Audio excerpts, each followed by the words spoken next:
Yes दोस्तों, जिस शख्सियत को आपने जितनी भी फिल्में आपकी की है, तो आपने इतने डरावने रोल किए हैं, ठीक है, आपको देख के डर लग जाता है। स्क्रीन पर आपको इससे पहले जो स्टॉलन फीचर में भी हम लोग ने देखा, चाहे वो बैंग बैंग हो, ये हर फिल्म के अंदर हीरोपंती हो, तो सर इतने खौफनाक और डरावने चेहरे के पीछे एक इतना इमोशनल इंसान जो छुपा हुआ है, तो इसका क्या ताल्लुक है? बोलो तो आपने आपको इतना डरावना बना के रखा है, ठीक है, और जिस तरह के किरदार करते हो, और उसके एकदम ऑपोजिट इतनी सेंसिटिव और इतनी इमोशनल चीज़ों में आपने हाथ डाला है, तो इसके पीछे की कड़ी क्या है सर? सर दो ही डिफरेंस है। एक तो पैसे की भूख आदमी को खूंखार बना देती है और काम की भूख ये करवाती है। यही है बेसिकली जो दिल का कॉलिंग है। लॉकडाउन के बाद मैंने देखा कि लोग अपनी सेंसिटिविटी खो गए थे। मैंने एक फिल्म की विजय 69 यशराज की, जिसमें ये एक्ट्रेस हमें मिली। She is an 87-year-old child, and I discovered that लोग people are more interested in limelight than seniors. And then I discovered, मैंने इसका पूरा इसकी समीक्षा की, and I figured out that people are ignoring their senior citizens at home and they wait for them to die.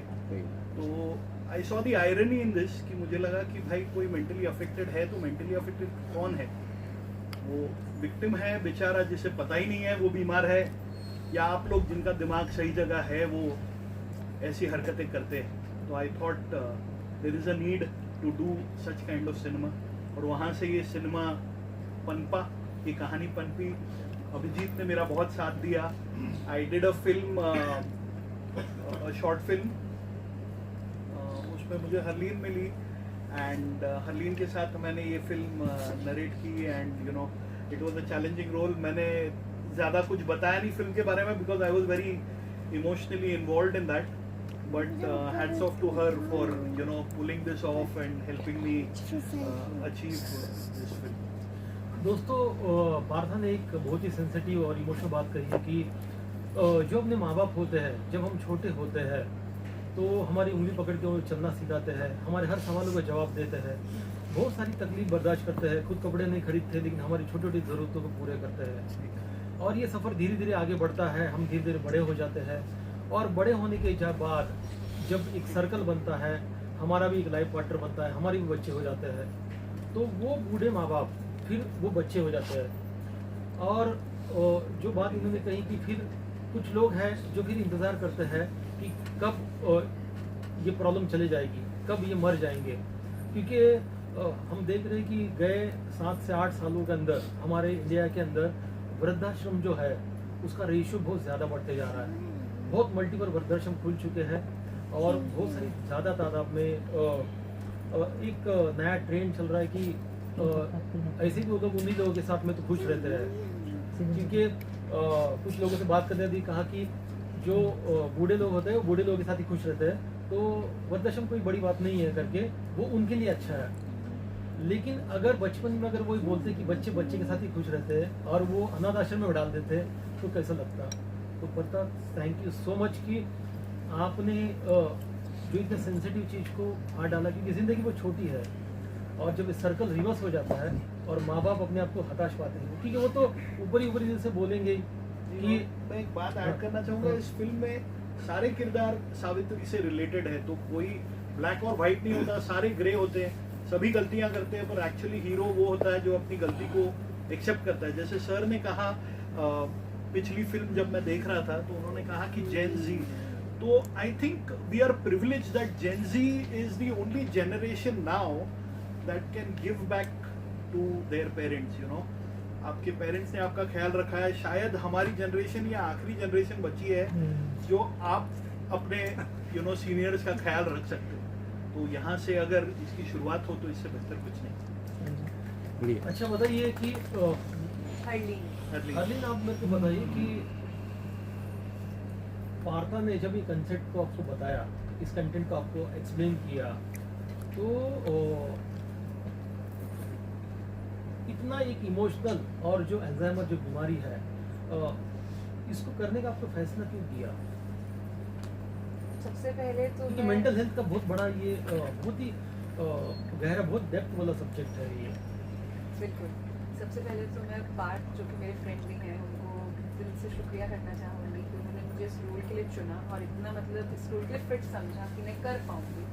और जब हम लोग वर्कशॉप भी करते थे या रीडिंग भी करते थे तब ये ख्याल मन में ज़रूर आता है बतौर एक्टर कि आप ये निभा पाओगे। वो सवाल खुद से आना मुझे लगता है ज़रूरी भी है, लाजमी है, क्योंकि जब अगर वो सवाल नहीं आएगा तो आप बहुत ओवर कॉन्फिडेंट रहेंगे। और कहीं ना कहीं जब ये टॉपिक मुझे नरेट किया गया और जैसा मैंने सुना भी है मतलब अल्जाइमर के बारे में, और कहीं ना कहीं मुझे लगा कि ये मेरा जो है ना दायित्व है ऐसे कॉन्सेप्ट कि मैं अपना योगदान देने का। और जैसा कि आपने कहा इन्होंने दिखाया it's like a circle, full circle. हम जब बड़े हो जाते हैं जैसे और जब अपनी फैमिली स्टार्ट कर लेते हैं जैसा आपने कहा, तो हमें लगता है कि हमें सब कुछ आता है। जो उंगली से हमें पकड़ के चलना सिखाते हैं फिर हम उनको पे बैक नहीं करते हैं वैसे, फिर हम उनको छोड़ देते हैं उनके हाल पे। तो वो चीज़ हमें मुझे लगता है एज यूथ हमें अपने रूट्स में एकदम इंटैक्ट रहना चाहिए अपने पेरेंट्स, बिकॉज आई फील मतलब पेरेंट्स से बढ़ के कुछ नहीं है, they are like ultimate blessing in your life. और अगर आप उनका जितना भी साथ दे सकें, जब दे सकें और जितना देना ही चाहिए, मतलब दे सके कि तो सवाल ही नहीं है, उनका साथ देना ही चाहिए। और जब ऐसी सिचुएशन आती है तो आपको उनका साथ देना चाहिए, ऐसा नहीं कि अपने मतलब दायित्व से पीछे हट गए। क्योंकि देखिए this is like a Karma also, अगर आप आज नहीं करेंगे तो कल को आपके बच्चे भी नहीं करेंगे। मतलब उस मोटिव से मत करिए लेकिन दिल से करिए, क्योंकि वही हैं जो आपको इस संसार में लेकर आए हैं। और आज आप जो भी कर रहे हैं, मैं यहाँ बैठी हूँ तो शायद उनकी बदौलत ही बैठी। ये हम लोग ने जो अभियान शुरू किया है save Indian cinema save nation, और इसके जरिए हम लोग ने कंडीशन अप्लाई की है। कंडीशन अप्लाई ये है कि अगर आपके मूवी के अंदर अगर नए कलाकार हैं, नए राइटर्स हैं और नए डायरेक्टर्स को ब्रेक दे रहे हो तो हम उसको इंटरनेशनल लेवल पे लाइमलाइट पे लाने का कोशिश करेंगे। इसके बारे में आप क्या कहना चाहोगे? बहुत ही अच्छी मुहिम है मैं ये कहूँगी, क्योंकि ऐसी सोच रखना आज के दौर में बहुत कम लोगों के पास होती है। और जैसा कि आपने ये करना स्टार्ट किया है और आपके वजह से ही सब कुछ हो रहा है, तो we are really grateful I would say. और ये नहीं होगा तो जैसे न्यू कमर जो एक्टर्स हैं या जो डायरेक्टर जो फिल्म मेकर्स हैं जो बहुत बड़ी बड़ी फिल्में आगे चल के बनाना चाहते हैं, कहीं से तो शुरुआत करेंगे। तो वो शुरुआत के जो बीज अगर आप हो रहे हैं तो क्या ही दोस्तों की गए 8 से 10 साल में हम लोग ने ये देखा कि हमारे इंडस्ट्री के अंदर खास करके लड़कियां जो अपने करियर बनाने के लिए आती है इस माया नगरी में, तो वो अपने सपने, अपनी फैमिली, अपना कमिटमेंट्स, बहुत सारी चीज़ें छोड़ के आती है। और जब भी कोई इंडियन लड़की इस बॉलीवुड में कुछ बनने के लिए आती है तो उसका एक प्रॉमिस रहता है उस गांव को, उस जगह को, उस माँ बाप को, अपने दोस्तों को कि कुछ दिनों बाद, 2 साल 3 साल बाद, 5 साल बाद मैं कुछ बन के आऊँगी। लेकिन यहाँ पे आने का तो इस माया नगरी में बहुत सारी लड़कियाँ खो जाती है और यहाँ के जो एक्सपेंसेस है उस एक्सपेंसेस के बर्डन को सॉल्व करने के लिए और भी बहुत सारे काम करने लगती है। और फिर वो सपना दूर होके वो एक यूट्यूबर बन जाती है या तो एक सोशल मीडिया इन्फ्लुएंसर बन जाती है, जिसके ज़रिए पैसा तो बहुत कमा लेती है लेकिन वो अपने सपनों से बहुत दूर हो जाती है। तो ये दूर होते सपने को देखकर ये अभियान हम लोगों ने शुरू किया कि अपने सपनों से दूर मत होइए, क्योंकि ऐसे बहुत सारे पैसे वाले लोग दुनिया में आए और चले गए, लेकिन ऐसे बहुत सारे लोग हैं जिन्होंने पैसा बहुत कम कमाया, जैसे कि संजय कुमार खुद का घर नहीं ले पाया, लेकिन आज के डेट में भारतीय सिनेमा में एक हिस्ट्री है, सबके दिलों में है ना। तो हम नहीं चाहते कि किसी लड़की का सपना टूटे, खास करके लड़की का। और क्योंकि लड़कियों के लिए बहुत ज़्यादा स्कोप हो गया आज हमारी इंडस्ट्री में, तो भटकिए मत अपने ध्यान से। सोशल मीडिया इन्फ्लुएंसर या सोशल मीडिया पे अपने आप को ट्रेंड करना, पैसे कमाना, वो आपका मकसद नहीं है। आप जब पहली बार आपका देश, आपका राज्य छोड़ के आए थे तो आपके दिमाग में एक ही सपना था कि मुझे हीरोइन बनना है, मुझे बहुत बड़े एक्टर बनना है। लेकिन आज आपके दिमाग में क्या है कि मुझे पर डे के कितने पैसे कमाने हैं, क्योंकि मेरा खर्चा इतना है, छोड़ना यार, कहाँ सक्सेस होंगे करके। तो don't do compromise with your dreams. फिर से कम बैक करिए, छोड़ दीजिए। भले आज आप 10,000 कमा रहे हो, लाख रुपया कमा रहे हो, लात मारिए उसको। आज तकलीफ होगी, लेकिन कल की अगर आपको सुबह देखनी है तो आज की इनकम को छोड़ना पड़ेगा, वरना आज की इनकम मल्टीपल होते जाएगी, एक दिन अरबपति भी बन जाओगे, लेकिन वक्त चला जाएगा, फिर बुड्ढे का रोल मिलेगा। मुझे तो लगता है, और ये हमको लगता है, इसलिए हम लोग ने अभियान की शुरुआत की है। चलो बैक टू दी क्वेश्चन की sir, as a music director जब हम लोगों ने आपकी टेक्निकल टेस्टिंग की थी कांस में, तो ये मैंने पार्थ को भी नहीं बताया था, जिस तरीके से आपने जो बीजीएम दिया है उसके अंदर छोटी छोटी बारीक बारीक चीज़ों को, तो सर देखा है कि ज़्यादातर जो मिक्सिंग करने वाले हैं, जो म्यूजिक डायरेक्टर है, वो रात में बहुत जगते हैं और ये काम करते हैं। तो ये रात का और एक अचीवमेंट का क्या इसका गहरा था? क्योंकि जब मैंने स्लमडॉग भी की थी तो मैंने रसूल टुकड़ी साहब का बहुत गहराई से उनको महसूस किया। तो सर ये रात का और म्यूजिक का क्या ताल्लुक है? सर वो थोड़ा पीसफुल होता है environment।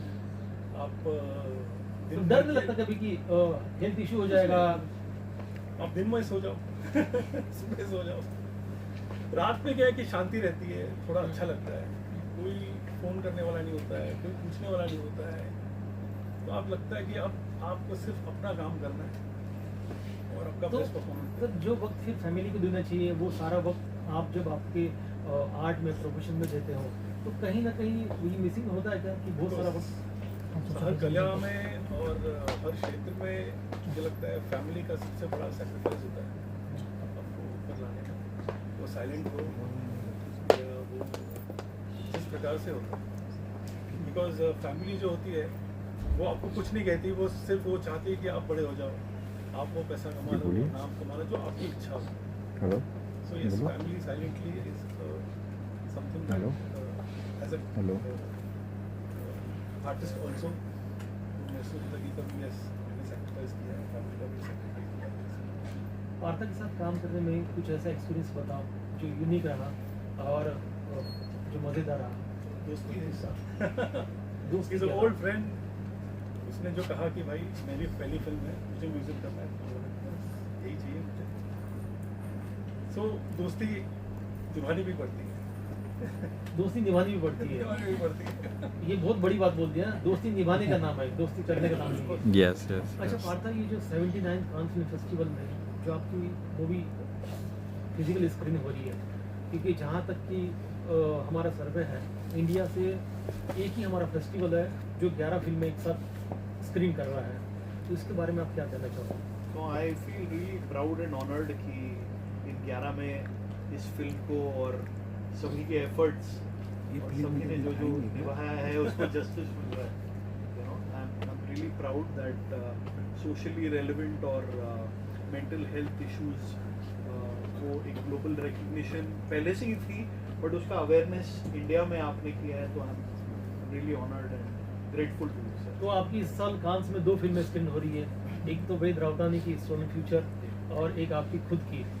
तो जब आप एक दिन पहले एज ए एक्टर अपने आप को प्रेजेंट करोगे फ्रांस में और सेकेंड डे आपको फिर एज ए डायरेक्टर प्रेजेंट होना है, तो इसके लिए आपने क्या प्रिपरेशन किया है? सर मुझे लगता है ना, मैंने ना इस फिल्म में मतलब मैंने ये दोनों फिल्मों में 3 रोल किए हैं एज एन एक्टर। कि हाँ। वेद की फिल्म में भी एक्टर था, इस फिल्म में भी एक्टर था, और डायरेक्टर का रोल भी मैंने एक्ट ही किया है क्योंकि ये मेरा पहला था। तो मैंने सोचा अगर डायरेक्टर होता तो कैसे करता, उसको मैंने फॉलो किया, और बाकी मेरा डायरेक्टर तो वो है, तो जैसे यहाँ संभाल लिया वहाँ भी वही संभाल He लिया। did a brilliant job, हमेशा engrossed रहते थे और बहुत तकलीफ भी दी मैंने एक्टर्स को, अरे वो come on. But right from the reading से लेके जो फाइनल एग्जीक्यूशन जिसको कहते हैं, ही वाज ऑलवेज एनग्रॉस्ड। ऐसा नहीं था कि एक पल के लिए भी he was out of, you know, कि एक्ट भी कर रहा हूँ, डायरेक्ट भी कर रहा हूँ, तो प्रेशर तो ऑफ कोर्स रहता है। छोटी छोटी चीज़ें थी, वो बच्चे भी थे, उनकी मम्मियों ने जितना कंट्रीब्यूट किया और हेल्प किया उसकी वजह से भी बहुत सारी चीज़ें। तो I think it is a team effort, you know, सबने सबमिट और सरेंडर किया सब्जेक्ट को, उसकी वजह से हम ये ला पाए। ओके सर, कुछ मैसेज देना चाहोगे आप मीडिया के जरिए इंडस्ट्री को, तो आप बताइए। जैसे आप लोगों ने प्यार दिया है वैसे ही इंडिपेंडेंट सिनेमा को प्यार देते रहिए। कुछ चीज़ें ऐसी होती है यहाँ, सावित्री को कौशल्या मिल गई, कहीं कुछ कहानियों में नहीं मिलती, और बहुत सी दिक्कतें होती है, सिनेमा आपको डिस्टर्ब भी करता है, बट उसके पीछे की जद्दोजहद, उसके पीछे की वजह, उसके पीछे की भूख आप समझिए और उसको बढ़ावा दीजिए, ताकि हम independent writers, creators, film makers को मौका मिले and we can go global and you know give India and Vikrant ji big name. आप एज अ फीमेल क्या मैसेज देना चाहते हो? मैं यही मैसेज जैसे आपने कभी सोचा था कि आपकी सर पिक्चर जो कर प्रेस रहे हो आप कॉन्फ्रेंस में एक फ़ोन करो। दोस्त हाँ बोलो सर, बोल बोलो के बोलो कि वो सर। दुनिया के सबसे बड़े प्लेटफॉर्म पे स्क्रीन होगी? नहीं, ऐसा सब ख्वाब Yes, जरूर yes. देखते हैं लेकिन वो हकीकत में जब तब्दील होता है तो बहुत अच्छा लगता है और it's like dream come true. इसलिए कहते हैं सपने कभी भी ऐसे देखना नहीं छोड़ना चाहिए, खुली आंखों से भी देखना चाहिए, कभी भी देखना चाहिए। So I believe in also manifestation. तो मुझे लगता है कि ऐसे ही और बड़ी बड़ी फिल्में पार्टिसिपेट करें और मैं उसमें एक्ट करूँ और वो और ग्लोबली जाए। तो nothing like आप that. मैसेज क्या देना चाहते हो? मैं यही देना चाहूँगी जो मुझ जैसी लड़कियाँ हैं या जो भी लड़की आगे आना चाहती है इस प्रोफेशन में, सो प्लीज़ हिम्मत मत हारो because it's a tough profession. और जब आप ये सोच कर आ रहे हो कि इस इंडस्ट्री में आना है तो पैशन रखो, कंसिस्टेंट रहो और गिव अप मत करो, डिसिप्लिन रहो, दैट्स वेरी इंपॉर्टेंट। आप ये फैक्टर्स निभाओगे एवरी डे तो कामयाबी ज़रूर आपको मिलेगी, it's what I believe. Thank you so much. Thank you. ये हमारे और मैंने उसी दिन उनको कमिटमेंट कर दिया कि राहुल जी इस साल के होने वाले कान फिल्म फेस्टिवल में मैं आपकी मूवी फिजिकली स्क्रीन करूंगा, ये प्रॉमिस है आपका। और आज हम लोग साथ में कॉन्फ्रेंस बैठे हैं। तो राहुल जी एक बात बताइए, इतनी ट्रैप मूवी लिखने के लिए आपको कितना वक्त लगा और इसके लिए क्या डेडिकेशन था, इसके पीछे की कहानी क्या है? एक्चुअली ये फिल्म अनफिनिश्ड वॉइस यानी अधूरे शब्द है इस फिल्म का मतलब नाम हिंदी में अगर हम कहें। इस फिल्म को लिखने में एक्चुअली मेरा जो एक असिस्टेंट है वो उसने ये कहानी लेकर के वो मेरे पास आया था, बट वो कहानी जैसा वो लेके आया वैसा मुझे अच्छा नहीं लगा। तो फिर मैंने उस कहानी को पूर्ण रूप से चेंज किया और उस कहानी को अलग तरीके से डेवलप किया। फिर सारी चीज़ें तैयारी हुई और इस फिल्म को उनको मतलब समझ लीजिए कि डेवलप करने में लगभग 7 to 8 डेज लगा इस स्टोरी को पूरा डेवलप करके फिल्म के रूप में लेके आए। और शूटिंग करने में हमें 3 दिन का रिहर्सल और 3 दिन की शूटिंग, एडिट वगैरह मिला करके अप्रोक्सीमेटली 1 मंथ हम लोगों ने खर्च किया इस फिल्म के पीछे। और आज आपके पास ये फिल्म है और होप फॉर द बेस्ट कि वहाँ भी अच्छा कुछ हो, अच्छा लगेगा लोगों को। तो वहाँ आपको के लोग कैसा भी लग- ट्रैप हो, 1 मिनट, वहाँ के लोग भी ट्रैप हो जाए जैसे आप 2 मिनट के लिए ट्रैप हुए थे। तो आपको कैसा लग रहा है कि दुनिया के सबसे बड़े प्लेटफॉर्म की पिक्चर स्क्रीन होने जा रही है फ्रांस में, तो आपको कैसा लग रहा है? ये ना ड्रीम कम ट्रू है। मतलब सपना एक ऐसा सपना जो बिहार के एक छोटे से शहर से आया हुआ इंसान मुंबई में स्ट्रगल कर रहा है, संघर्ष कर रहा है और बहुत कोशिश करके वो एक फिल्म बनाता है और वो फिल्म इस लेवल पे जाए, मतलब कांस जैसे फेस्टिवल में जा करके और ऑफिशियली मतलब जिस तरीके से सेलेक्ट हुई हमारी फिल्म और वहाँ पे फिजिकली स्क्रीन होने जा रही है, तो ये तो मेरे लिए बहुत ज़्यादा ही बहुत बड़ी बात है, बहुत ज़्यादा प्राउड की बात है हमारे लिए। तो राहुल जी जैसे save Indian cinema save nation ने अभियान की शुरुआत की है कि अगर आपके मूवी के अंदर अगर नए कलाकारों का ब्रेक दे रहे हो, नए राइटर्स को ब्रेक दे रहे हो, तो हम आपको इंटरनेशनल प्लेटफॉर्म तक पहुंचाने की पूरी तरह कोशिश करेंगे। तो इस अभियान के बारे में आप क्या कहना चाहोगे? नहीं, ये तो बहुत ही अच्छी बात है आपकी कि आप उन लोगों को प्रोत्साहित कर रहे हैं, उन लोगों को सामने लेकर के आ रहे हैं जिनको कोई पूछ ही नहीं रहा है। एक अच्छे राइटर जो बेचारे कहानी लिखते रहते हैं और उनके नाम पे कोई और फिल्म बना ले जाता है, अपना नाम उनका नाम भी नहीं देता है। दूसरा जैसे कभी रिसेंटली बहुत ऐसे केस हुए हैं जो फिल्म के ऊपर केस किया जा रहा है, बहुत सी चीज़ें हो रही हैं, कंट्रोवर्शियल बातें हैं, लेकिन आप ऐसे लोगों को इस प्लेटफॉर्म तक ले जा रहे हैं, उनको सम्मानित कर रहे हैं, उनको प्रोत्साहन दे रहे हैं, ये बहुत बड़ी बात है। और सेव इंडियन सिनेमा मतलब हिंदुस्तानी फिल्म को बचाने का जो मुहिम है आपका, ये बहुत आगे तक जाएगा और मेरे जैसे बहुत से ऐसे राइटर, डायरेक्टर, प्रोड्यूसर हैं जो बहुत ज़्यादा ही इस मुहिम से जुड़ना चाहेंगे और अच्छी अच्छी फिल्म बनाना चाहेंगे। दोस्तों मैं बताऊंगा कि गए 5 साल में हम लोग ने लगभग 19 फिल्में कांस में यहाँ से भेजी है इंडिया से, जिसमें से 5 फिल्मों को राष्ट्रीय पुरस्कार से सम्मानित किया गया और साथ ही साथ 6 फिल्मों को फिल्म फेयर अवार्ड में मिला है। तो ये हमारा अचीवमेंट है 5 साल का। और मैं एक बात करना चाहूँगा कि सोनाली आप एज अ डायरेक्टर इनसे मिली थी और आपने एक बहुत ही अच्छी मूवी की जिसके अंदर एक बड़ी आर्टिस्ट भी थी जरीना वहाब। तो आप एज अ एक्टर मिले, लेकिन इस दूसरी मूवी में एज अ प्रोड्यूसर उनसे जुड़ गए, तो इसके पीछे की कहानी क्या है? क्योंकि जो पहली वाली स्टोरी थी उसमें मैं ही लीड थी एंड उसमें जो कैरेक्टर परफॉर्म करना था वो मुझे बहुत अच्छा लगा, तो मैंने बोला कि ये मैं ही करूँगी परफॉर्म। बट दूसरी वाली में क्या है कि उसमें जो मेन जो कैरेक्टर है वो लड़के का है, जो वो एक्टिंग उसकी, क्योंकि लड़की का एज कम्पेयर टू मतलब अगर आप मेल एक्टर का देखो तो वो थोड़ा सा कम है एक्टिंग, बट इसलिए मैंने उनको बोला कि ये वाला मैं नहीं करूँगी, बट इसमें अगर मैं जुड़ सकती हूँ तो आप मुझे बताइए। तो इन्होंने बोला कि ठीक है आप फिर क्रिएटिव प्रोड्यूसर जुड़िए, आप मेरे साथ काम कीजिए। और वैसे भी सिर्फ एक्टर के लिए सिर्फ स्क्रीन पे रहना ज़रूरी नहीं है, कभी कभार ना आप पीछे रह के भी देखो तो आपको समझ में आएगा कि टेक्निकल चीज़ें क्या होती है जो कि एक्टर को पता होना चाहिए मेरे हिसाब से। सोनाली एज ए एक्टर आपको भी जितना वक्त हुआ है मुंबई शहर में, तो आप क्या मैसेज देना चाहोगे उन लड़कियों को जो अपना शहर, अपने सपने और अपने को छोड़ के आती है और यहाँ पे आने के बाद में वो अपने सपनों से थोड़ी बिखर जाती है, गलत रास्ते पर चले जाते हैं, तो उन लड़कियों को आपकी जर्नी के एक्सपीरियंस के तौर पर क्या मैसेज देना चाहोगे मीडिया के माध्यम से? जी, तो मैं यही बोलना चाहूँगी, मैं इतनी बड़ी नहीं हूँ कि आप मेरी बात को सीरियस लें, बट मैं एक बहुत ही नॉर्मल बात बोलूँगी जो कि मैंने अपने लाइफ में एक्सपीरियंस किया है। आप जब अपनी फैमिली के साथ कनेक्ट रहते हो ना, अपनी मॉम को, अपने डैड को सब बातें बताते हो तो आपको सही गाइडेंस मिलता है। बट जहाँ आप अपने दोस्तों को अपना टीचर या गुरु बनाने लगे ना, तो उस वक्त क्या होता है ना, आप अपनी ड्रीम्स या अपनी चीज़ों से भटक जाते हो। तो इसलिए आप फैमिली के साथ कनेक्टेड रहो। कोई भी अगर प्रॉब्लम हो ना तो कोशिश करो कि फैमिली के पास जाओ, चाहे वो फाइनेंशियल हो, चाहे वो मोरल सपोर्ट हो, चाहे वो कुछ भी हो, because family is very important. And आपके मम्मी पापा आपको जितना समझ सकते हैं ना, आपके दोस्त या फिर आप जिनके साथ उठते बैठते हो वो आपको नहीं समझ सकते यार, क्योंकि आप अभी अभी आए हो, 1 साल हुआ, 2 साल हुआ, तो वो कितना ही जान जाएंगे आपको। बट मैं यही बोलूँगी कि आप फैमिली के साथ कनेक्टेड रहो, जो भी प्रॉब्लम्स है फैमिली के साथ शेयर करो।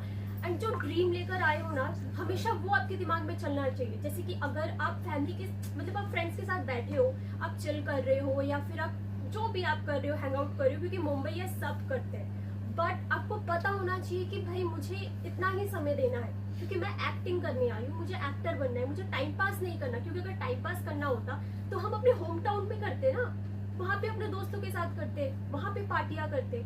फिर मुंबई क्या करने आए हो आप? पार्टी करने के लिए। तो जब आप ये बार बार अपने दिमाग में चलाओगे ना, तो आपको आंसर खुद ही मिल जाएगा कि मैं गलत कर रही हूँ। क्या बात है, सुपर सुपर सुपर सुपर। ये सवाल सोनाली को ये सवाल पूछने का हमारा सबसे बड़ा रीज़न ये था ना कि जैसे कि save Indian cinema save nation में हम लोग ने जो अभियान शुरू किया है, जिसके अंदर हम सामाजिक मुद्दे पे फिल्में बनाने वाले और नए कलाकारों को, नए आर्टिस्ट को जो ब्रेक देते हैं, उनके फिल्मों को हम लोग इंटरनेशनल प्लेटफॉर्म पे लेके जा रहे हैं। उसी के अंदर हम लोग एक सेक्शन शुरू किया है जिसका नाम है क्रिएटिविटी एंड मेंटल हेल्थ, क्योंकि मेंटल हेल्थ बहुत बड़ी इंपॉर्टेंट एक पार्ट है और जो खास करके उन लोगों के अंदर पाया जाता है जिनके कुछ अलग सपने होते हैं दुनिया से अलग। क्योंकि वो जब एक अलग सपना देखते हैं तो वो अपने फैमिली से, अपने दोस्तों से अलग हो जाते हैं, उनकी दुनिया बहुत छोटी हो जाती है। और लेकिन वो छोटी सी दुनिया के अंदर जो थोड़े से लोग हैं, वो जब उनसे डिस्कनेक्ट हो जाते हैं तो वो एकदम ही अकेले हो जाते हैं, जिसके वजह से उनको मेंटल हेल्थ इश्यू आता है। चाहे वो चेन स्मोकिंग की आदत हो, चाहे ड्रिंक की आदत हो, चाहे कोई भी एक्सोजेड बीमारी हो। तो हम लोग ने उसके लिए हमारे एक डॉक्टर्स की टीम बनाई है जो मनोचिकित्सक की टीम है, और इसके free seminars and free consulting शुरू होने वाली है 1 तारीख से। और ये सेंटर्स हम लोग मुंबई में 4 जगह ओपन करने जा रहे हैं, जहाँ पे कोई भी बॉलीवुड का एक्टर अगर उसको कुछ भी तरह की मेंटल हेल्थ इश्यूज है या किसी नशे में वो ट्रैप हो चुका है तो वो डायरेक्टली कंसल्ट कर सकता है, सेव इंडियन सिनेमा से जुड़ सकता है और अपने आप को बाहर निकल सकता है और फिर से अपने सपनों को अपने सपनों की लड़ाई लड़ सकता है। इसलिए मैंने सोनाली को सवाल पूछा। Thank you. सोनू सर, एक बात बताइए कि इसके बाद में कौन सा आपके प्रोजेक्ट्स है जो ऑन फ्लोर जाने वाले हैं या जिसको लेकर काम करना चाहते हैं? मैं इसके बाद अभी ये फिल्म के बाद मैं एक फिल्म शुरू करने का सोच रहा हूँ। वो एक लव स्टोरी है, एक बुजुर्ग आदमी की लव स्टोरी। कि हमने ऐसा दिखाने की कोशिश की है इस फिल्म में। कहानी कैसी है कि आज के ज़माने का प्यार, जो यूथ, आज के ज़माने के जो लड़के लड़कियाँ प्यार कर रहे हैं वो, और एक आज से 40 साल पहले जो प्यार हुआ करता था वो। 40 साल पहले के जो लोग थे वो एक ही इंसान से 40 साल तक प्यार करते थे, और आज के ज़माने के जो यूथ है वो एक से झगड़ा नहीं हुआ कि दूसरे को फ़ोन चला जाता है कि व्हाट आर यू डूइंग। और फिर उसने मुझे प्रपोज किया था, उसने मुझे बोला था आई लाइक यू, उसने मुझे बोला था कि तुम बहुत अच्छी लगती हो। इन सबके पास मैसेज चले जाते हैं, वो सस्टेन नहीं करते हैं अपने रियल जो जिसके साथ वो प्यार करे या जिसके साथ वो जुड़े हुए हैं। बट पुराने ज़माने में ऐसा होता था, जिनसे हम प्यार करते हैं, हमारी शादी हो या ना हो, हम उनके लिए जीवन भर कुंवारे रह जाएंगे, उनसे ही प्यार करते रहेंगे। ऐसे बहुत से लोग हैं, ऐसे बहुत सी चीज़ें हैं। इन्हीं सबको लेकर, इन्हीं सब तालमेल के बीच में हमने ना आज के यूथ की जो लाइफ की प्रॉब्लम्स है प्यार मोहब्बत के बीच में, और वो एक इंसान को ढूंढने के लिए निकलती है जो उसकी दादी से 40 साल पहले प्यार किया करता था, और फिर उस इंसान से जब वो मिलती है तो उसके लाइफ के जो रिसेंट जो अभी जो प्रॉब्लम्स चल रहे हैं ना, वो सारे प्रॉब्लम्स उस इंसान से मिलने के बाद एक बार एक करके सारे प्रॉब्लम्स खत्म हो गए। चोरी हो गया आपका कल्चर। कौन सा चोरी हो गया? चोरी हो गया, वही कह रहा हूँ। रजिस्टर कर रखा है, इसलिए टेंशन नहीं। अभी सर धुरंधर का उसका कोई कॉन्फ्रेंस कहता है, धुरंधर पार्ट 2 की स्क्रिप्ट चोरी किया, जी जी। कोई बाला की स्क्रिप्ट चोरी किया। देख रहा हूँ कितना सही है और कितना गलत है, वो तो आने वाला वक्त डिसाइड करेगा। वो उनको ही पता है जिन्होंने चोरी की और जिन्होंने ब्लेम किया है। तो सर आपकी तरफ से आप क्या मैसेज देना चाहोगे? चलो आइए, मीडिया कर्मी है, ये वो मीडिया कर्मी है जिनके मैं लगभग 10 साल से वही चेहरे देख रहा हूँ, और सरकार के तौर पर या मीडिया ऑर्गेनाइजेशन के तौर पर, या जिन्होंने इनके सहारे के ऊपर अपनी दुनिया खड़ा की, उन्होंने किसी ने भी इनके बारे में सोचा नहीं कि इनके लिए कुछ किया जाए। तो इनके लिए आप मैसेज क्या देना चाहते हो? इनके लिए मैसेज बस यही है कि आप जो काम कर रहे हैं, हर कोई इनको सीडी बोल के यूज करता है। नहीं, बिल्कुल सही कहा सर आपने, बिल्कुल सही, 100% सही सर। आप लोग के बिना हम सभी अधूरे हैं। सबसे पहली बात, आपके बिना हम कुछ भी नहीं है। अगर आप ना हो तो हमारा लगभग 60% अस्तित्व खत्म हो जाता है। क्यों? क्योंकि आपके कारण ही हमें दुनिया जान पाती है। इसलिए मीडिया जो काम कर रही है बहुत अच्छा कर रही है। बस सही और सच्चा कंटेंट आप लोग प्रमोट करो, और आप लोगों का बहुत बहुत धन्यवाद, क्योंकि आप जो कर रहे हो बहुत अच्छा। बहुत बड़े एक्टर को मैंने हाल ही में एक सवाल किया था, मैं उसका नाम नहीं दूंगा, लेकिन क्या मैं सेलिब्रिटी नहीं हूँ, क्लिप वायरल नहीं हुआ, तो उनको मैंने पूछ लिया था कि ये जितने भी मीडिया वाले सर आपको कवरेज करते हैं, आपने अभी लगातार कम से कम 20 फिल्में हिट दी है, तो क्या आपने कभी ऐसा किया क्या कि आपकी पिक्चर हिट होने के बाद में जितने मीडिया ने कवर किया है सबको 10-10 हज़ार का पैकेट दिया, ऐसा कभी किया है क्या? तो आपने क्यों नहीं किया? तो क्या बोला उन्होंने बोला कि हम लोग बिजनेसमैन है करके, हम लोग पैसा बांटने के लिए थोड़ी होते हैं। तो इसके ऊपर क्या करना चाहोगे आप? नहीं, बहुत बड़ा इंसान है। हाँ, ये बात तो है। अगर तो ऐसा इंसान करना चाहिए? नहीं, ऐसा नहीं करना चाहिए। इंसान बहुत बड़ा बन जाए तो उन सभी लोगों को थैंकफुल होना चाहिए, उन सभी लोगों का जिन लोगों ने उनके अचीवमेंट में हेल्प किया है, और उसमें सबसे पहला योगदान मीडिया का ही होता है। इसलिए सबसे पहला थैंक यू तो मीडिया को ही बनता है। हम लोग ने save Indian cinema save nation के जरिए अभियान में एक लॉ हम लोग ने डाला है कि फ्री रजिस्ट्रेशन रखा है ऑल मीडिया कर्मी का, और जो भी कोई किसी कंटेंट को प्रमोट करेगा, कवरेज करेगा, और अगर वो मूवी अगर रिकवर कर जाती है एक अमाउंट के बाद में, तो जितने भी मीडिया वाले वहाँ पे मौजूद थे सबको एक अमाउंट देनी पड़ेगी। ये मैंडेटरी रखा है। तो क्या आप इस मूवी में सपोर्ट करोगे हमारा? ये हम लोग ने मीडिया वाले को डिजाइन किया है। बिल्कुल बिल्कुल बिल्कुल। क्या बात है सर, तालियां तालियां तालियां। साथ दूंगा और हमेशा रहूंगा, और आप जो कुछ भी करेंगे उसमें हम हमेशा रहेंगे। Thank you sir. हम लोग ने शुरुआत की है, जो मैंने ऑब्जर्वेशन किया लास्ट 10 साल से, और इसके अंदर आप लोगों का साथ मिलेगा। तो मेरे जो मीडिया भाई लोग हैं जिन्होंने इतना वक्त अपने फैमिली से दूर रह के इतनी प्रॉब्लम फेस करते हैं, इसके अंदर बहुत सारी चीज़ें वो लोग मिस कर जाते हैं, और एट द एंड फिर ये वहीं पे खड़े हैं कैमरा लेके।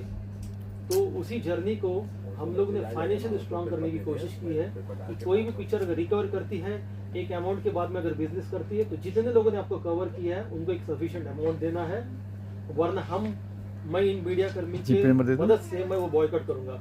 ये भले मुझको साथ देना दे। नहीं, मेरे तरफ से मैं आपको बोल रहा हूँ और सभी लोगों को भी बोल रहा हूँ कि अगर मेरी फिल्म अच्छी करती है, यही नहीं कोई भी फिल्म अच्छी करती है, तो मैं उन सब में मीडिया कर्मियों के साथ हमेशा जुड़ा रहूंगा। फाइनेंशियली जुड़ना मतलब हर चीज से शब्दों से नहीं शब्दों से नहीं। और ये वीडियो आप लोग रिकॉर्ड कर लेना। चालू है सर? मैं यही हूँ और मेरा ऑफिस भी आराम नगर में ही है, रुद्रा स्टूडियो। आप लोग सब लोग याद रखिएगा, बस अच्छे से कवर कीजिए और दुनिया को बताइए हमारी फिल्म के बारे में। मेरी फिल्म का नाम है unfinished voice. Thank you sir, thank you sir, thank you. मेरा तो जर्नी कुछ लोग तो जर्नी स्टार्ट होता है यंग एज में, और कुछ लोग तो जर्नी स्टार्ट होता है जब समाज बोलता है it is too late. And मैं उस पॉइंट से मेरा अपना जर्नी स्टार्ट किया है। एंड तन्हाई ऐसा एक फिल्म है जो सब घर घर में वो प्रॉब्लम चलते हैं। एंड प्रॉब्लम मतलब आई मस्ट से दैट अभी कुछ पहले ही डिस्कशन हुआ था जे जब पेरेंट्स उसका पैसा, उसका टाइम, उसका ड्रीम सब कुछ दे देता है एंड उसका अपना उन्नति से वो नीचे उतर जाता है सो दैट उसका बच्चे लोग आगे बढ़ते हैं। जब वो बच्चे बड़े हो जाता है वो पीछे मोड़ के देखते नहीं है, ये सबसे बड़ा दुख का बात होता है। तो मैं as a director, producer and writer मैंने देखा है जी पेरेंट्स ऐसा एक लेवल पे आता है कि वो लोग बोलना बंद कर देता है, वो लोग एक साइलेंट जोन में चले जाते हैं that and they come to they turn to तन्हाई। तन्हाई एक साइलेंट जोन है जहाँ पर एक बार पहुँच जाएंगे उधर से बच्चे लोग यदि बाद में सोचेंगे जी यस मेरा फादर मदर का रियलाइज आई मैं वो लोग को लेके आना नहीं लेके आ सकते। तो एक मेरा समाज में एक तन्हाई अभी 13 इंटरनेशनल अवार्ड मिले। इसका पहले मैंने की टू हैप्पीनेस बनाई एंड मैं कब बनाई मेरा रिटायरमेंट का बाद, मैं जब 60 इयर्स तो तब मैंने 61 इयर्स में मैंने की टू हैप्पीनेस बनाया जो एक एनिमल का उसको इमोशन लेके मैंने बनाई जो उसको मास्टर के ऊपर कितना उसको प्यार था एंड वो रिस्पेक्ट कितना था वो मैंने देखा है। उसमें 3 वैल्यूज हम इस कंसेप्ट की बात करते हैं। ओके तो इसीलिए वो तन्हाई में मैंने बोलना चाहते हैं समाज के जी आपका पेरेंट्स को लोनली जोन में मत जाने दीजिए, एक बार उसको साथ रहिए एंड एक बार सोचिए आपका पेरेंट्स आपके लिए क्या किया है, हम लोग को इधर लेके आया, उसके बाद में आपको बड़ा करने के लिए वो अपना सब कुछ भूल गया बट आपको बड़ा कर दिया और अभी आप उसको छोड़ के चले गए और उसको देख नहीं दे रहा। ये मत कीजिए, ये मेरा समाज का लेवल से मैं ये फिल्म बनाई तो ये आप लोग देखिए एंड आपको अच्छा ही लगेगा एंड सबको बोलिए जी ऐसा समाज में एक फिल्म है जो देखो जी तब पता चलेगा जी हाँ हम लोग भी गलती कर रहे हैं। अच्छा अभिषेक की बात बताइए कि आपके मदर ने इस प्रोजेक्ट को प्रोड्यूस किया है और आपने एक पिक्चर प्रोड्यूस भी की है और एक पिक्चर आपने डायरेक्ट की है और दोनों फिल्में इस साल के कांस में फिजिकली स्क्रीन हो रही है दुनिया के सबसे बड़े प्लेटफॉर्म में अभिषेक। तो इस बॉलीवुड की जो जर्नी है और जो अचीवमेंट्स आपको मिल रहा है जैसे कि कल दादा साहब फाल्के फिल्म पुरस्कार ऑफ इंडिया होने जा रहा है पैडल रोड पे और वहाँ पे भी आपको फेलिसिटेट किया जाने वाला है। तो इस बॉलीवुड की जो जर्नी है इस जर्नी के दौरान जो आपने अवार्ड से आपकी जर्नी मिली उसके बारे में मीडिया को आप क्या बताना चाहोगे? यही बताना चाहूँगा कि सारा क्रेडिट अपने पेरेंट्स को देता हूँ जिन्होंने मेरे को पढ़ाया लिखाया, मेरे को फिल्म मेकिंग के स्कूल में भेजा और वहाँ से जो मैंने सीखा है वही मैंने अपनी दोनों फिल्म पहाड़ों की गूंज और मुखावा में डाला है। दोनों फिल्मों को बहुत सारे अवार्ड्स पहले मिल चुके हैं, चाहे वो लखनऊ के इंटरनेशनल फिल्म फेस्टिवल में हो, कोलकाता के फिल्म फेस्टिवल में हो, वहाँ पे भी अवार्ड्स मिले हैं और इंडियन पैनोरमा में भी अवार्ड्स मिले हैं। तो सारे क्रेडिट मैं अपने पेरेंट्स, अपने टीचर्स और अपने दोस्तों को जिन्होंने मेरे को इस पूरे फिल्म में सपोर्ट किया है मैं उनको देना चाहूँगा। Thank you so much Abhishek. Thank you sir. और